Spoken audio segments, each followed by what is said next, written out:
నమస్కారం. ఘంటారావానికి స్వాగతం. ముందుగా ప్రధానాంశాలు. విశాఖలో నేటి నుంచి 3 రోజుల విపత్తులపై సదస్సు.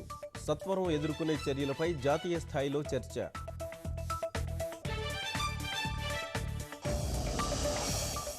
రాయలసీమ జిల్లాలో పలుచోట్ల తేలికపాటి జల్లులు.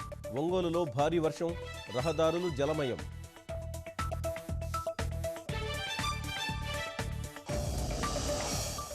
కరువు సమరానికి సిద్ధమైన రాష్ట్ర ప్రభుత్వం. అనంతలో పరిస్థితుల్ని స్వయంగా సమీక్షించనున్న ముఖ్యమంత్రి.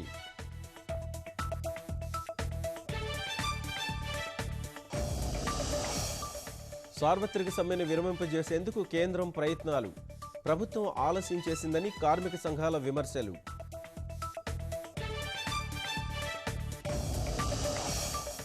భారీ వర్షాలతో ఢిల్లీలో అర్ధరాత్రి వరకు స్తంభించిన జనజీవనం. ట్రాఫిక్లో ఇబ్బందులు పడ్డ అమెరికా విదేశాంగ మంత్రి.